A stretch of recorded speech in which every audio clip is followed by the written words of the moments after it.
কুণ্ডল দয়ের শোভায় সুশোভিত বদন মণ্ডল বিষ্ণু আসছেন কিভাবে? শ্যাম বর্ণধার নারায়ণ উজ্জ্বল বর্ণ, বিষ্ণু শ্যাম বর্ণধার। কেননা এটা কোন যুগ? এটা দাপর যুগ। দাপর যুগ, হ্যাঁ, দাপর যুগের ভগবান শ্যাম বর্ণ। এই জন্য নারায়ণ হয়েও শ্যাম বর্ণ।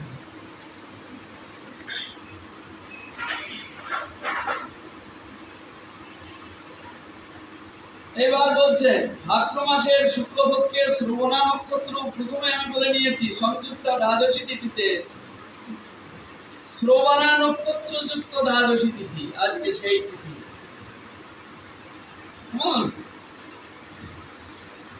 দ্বাদশী তিথিতে শ্রবণার প্রথমাংশ অভিজিৎ নামক নক্ষত্রে,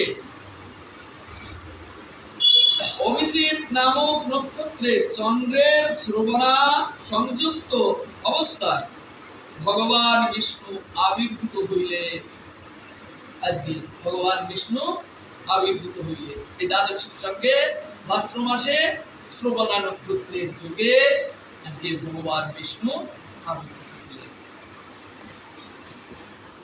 তাহার জন্মকালীন সমস্ত নক্ষত্রগণ তারকা সকল শুভ লগ্ন ধারণ করিল। শুভ লগ্ন,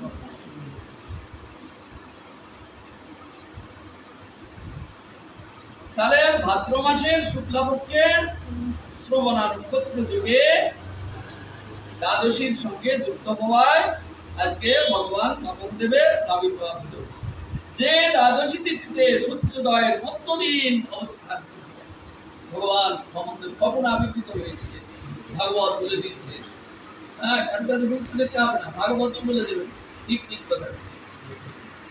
দ্বাদশী তিথিতে সূর্যোদয়ের মধ্যদিন অবলম্বন পূর্বক অবস্থান করিতেছিলেন। সূর্য ঠিক দিকপ্রহর কাল, দিকপ্রহর কাল, সেই দিন বিষ্ণুর আবির্ভাব হয়। দ্বাদশীর দিন মাধ্যাহ্ন সময় বিষ্ণু আবির্ভূত হন।